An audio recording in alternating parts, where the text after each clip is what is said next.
దశాబ్దాల కాలం ముగిసింది.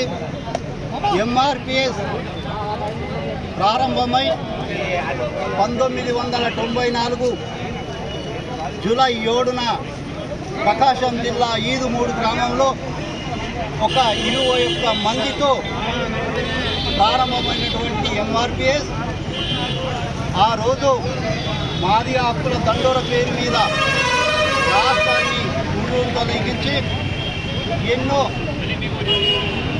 అభివృద్ధి కార్యక్రమాలు, ఉదాహరణకు ఎంఆర్పిఎస్ కోరటం వల్లనే ఈరోజు బడుగు బలహీన వర్గాలు, చాతగాని ముసలి అమ్మ నాన్నలు మరి ఇవాళ 2000 రూపాయల పెన్షన్ తీసుకుంటున్నారంటే అది ఎంఆర్పిఎస్ ఘనతే. అంతేకాదు ఈరోజు కాళ్ళు చేతులు కళ్ళు కనిపించని చెల్లెళ్ళు, అన్నలు, అక్కలు ఏదైతే వికలాంగులు ఉన్నారో వారు కూడా 3000 రూపాయలు పెన్షన్ తీసుకున్నారంటే మరి ఇది ఎంఆర్పిఎస్ ఘనత అని చెప్పేసి ఈ సందర్భంగా తెలియజేస్తా ఉన్నాం. అంతేకాదు గుండె జబ్బు వస్తే పేద పిల్లలు మరి వాళ్ళు మరణించే పరిస్థితి ఉంటుంది కాబట్టి డబ్బులు ఖర్చు పెట్టలేని పరిస్థితిలో మరి ఎంతోమంది చిన్న పిల్లలు గుండె జబ్బుతో మరణిస్తూ ఉంటే మరి వారికి చేయితోని ఇవాళ గుండె జబ్బులు ఫ్రీగా చేయించాలని చెప్పేసి మరి ఎంఆర్పిఎస్ ముందుకొచ్చి ఈరోజు ఆరోగ్యశ్రీ రావడానికి ఎంఆర్పిఎస్ఏ ముఖ్య కారణం అని చెప్పి తెలియజేస్తా ఉన్నాం. అంతేకాదు ఇవాళ దళితులు ఇంకా వెనుకబడ్డరు.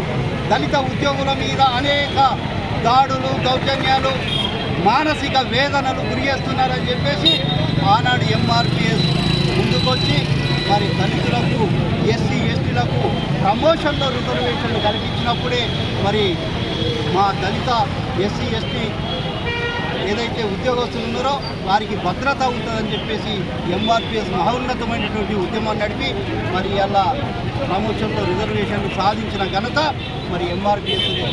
మరి ఇందుకు యావత్ అటు దళిత జాతిలో కావచ్చు, మరి కులాలతో సంబంధం లేకుండా పెన్షన్లు తీసుకున్నటువంటి వికలాంగులు కావచ్చు, కులాలతో సంబంధం లేకుండా పెన్షన్లు తీసుకుంటున్నటువంటి అనేక అగ్రవర్ణాల నుంచి పడితే బ్రాహ్మణ వర్గాల నుంచి పడితే పేద వర్గాల దాకా మరి మీరు ముందుకొచ్చి ఎంఆర్పిఎస్కు అండగా నిలవాలని చెప్పేసి తెలియజేస్తూ మరి ఏదైతే ఈరోజు గాంధీ భవన్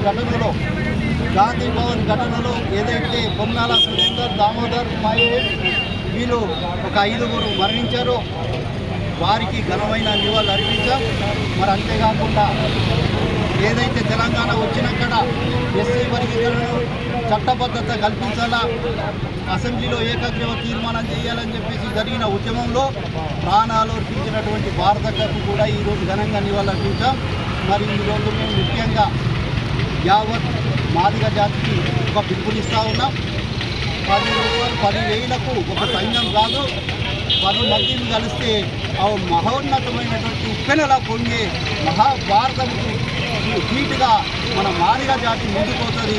మరి అందుకు మాదిగలో ఉన్నటువంటి అన్ని సంఘాలు ఏకమై జాతి గౌరవాన్ని నిలబెట్టవలసిందిగా విజ్ఞప్తి చేస్తా ఉన్నాం.